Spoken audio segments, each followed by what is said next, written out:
What's going on, guys? Welcome back to another video. In today's video we're going to talk about AMC GME as well as the overall broader market. So today AMC was down for 5.90% for the day. It had a high of $14.73. The average volume on AMC is around 42.16 million, but today's volume was around 21.23 million, which is definitely going lower day by day. There is not much of a significant volume coming in AMC as well as GME right now. Now let's come over to the GameStop. Now GameStop was down for 4.56% for the day. It had a high of $33.31. The average volume on GameStop is around 13.95 million, but today's volume was around 4.86 million. So you can imagine the volume is way too much lower than the average volume, which is not at all a good sign for the stock for any kind of a momentum that is coming into the stock from here onwards. Now, the main thing comes down to is the overall broader market. Now, after the Microsoft earnings, which was basically a mess, is an upside that has come in Microsoft for almost 5% after the earnings call. Now you just have to wait and see how this is going to play along for tomorrow, but most likely I think this won't be sustainable. If it is, we have the Fed meeting tomorrow where they're going to decide how much is the interest rate hike if they're going to do. Is it going to be 100 basis point or is it going to be a 75 basis point? Most likely they should be doing 75 basis point. In my personal opinion, the way the things are going right now, I think 100 basis point would be a good idea. It's better to slow down the inflation right now rather than waiting for another month to see where the inflation is going from here onwards. Now, as we can see, both Google and Microsoft are almost up 5% in the aftermarket. But let's see how sustainable these positions are right now in the aftermarket.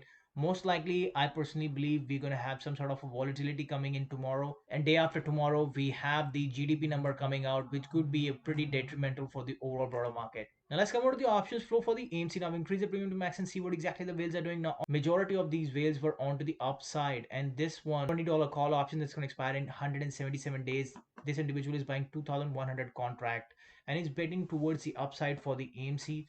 Now when I bring down the premium a little bit more and see what exactly the mini whales and the retail are doing, now majority of them are onto the downside and they are buying way too much deep in the money put options and they are betting towards the downside for the AMC. And they're giving enough time to themselves as well because AMC is a very volatile stock. It can jump up in just a matter of days. So they are buying way too much deep in the money and they're giving enough time to themselves so that they are not getting burnt on their put options. But still, there are a lot of people, those who are spending quite a bit of huge amount of money betting that the AMC is going to keep going up from here onwards. Now let's come on to the options for the GameStop. Now I've increased the premium to max and see what exactly the whales are doing. All of them were buying put options and some of the big money was betting towards the downside. This individual was buying a $42 put option that's going to expire in 2 days. He's buying 1,500 contract. He's paying $1.96 million for it.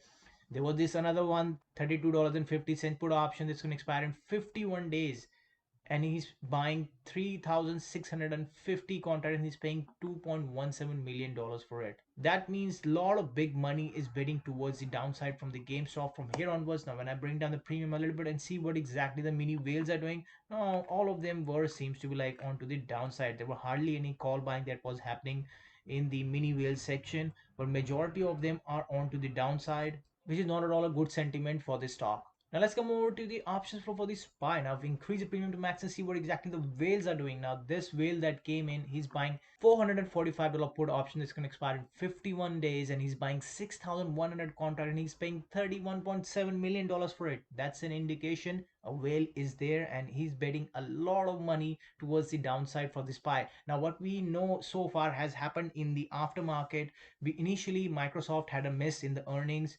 We were expected to go down significantly, but nothing happened. It stayed at that same price, and then in the earning call everything changed and the Microsoft shot up almost 5%, which is taking the overall broader market up along with it in the aftermarket. But let's see how sustainable is that. But I personally believe there is nothing good to be cheering about right now in the overall broader market. Now, when I bring down the premium a little bit and see what exactly the mini whales were doing, now these mini whales were buying huge amount of put options and they're betting huge amount of money towards the downside for the SPY. Now these options that came in millions and they were all over 2,000 contracts and they're betting all towards the downside. There were a few bit of call buying that was happening in the overall broader market, but that is not significant enough to prove the point. But still there are a lot of individuals, those who are betting towards the upside for this buy, but majority of them are on to the downside. Now, when I bring down the premium a little bit more further and see what exactly the mini wheels are doing, now these $372 put option that came in a line These are 51 days expiration, and they were all betting towards the downside of this pie. And most likely, we're gonna go down from tomorrow onwards. We just have to wait and see how this is gonna play out. Now let's come on to the chart of the VIX. This is the volatility index, and it seems to be like getting ready for a very aggressive move. But what happened today is it got a rejection at 25. 26, but that doesn't mean that the VIX won't short up from here onwards. It just depends upon what's going to happen tomorrow in the meeting. But I personally believe the volatility is definitely going to short up from here onwards. So thanks for watching my video. Please like and subscribe my channel, and I'm going to see you in the next one. Cheers.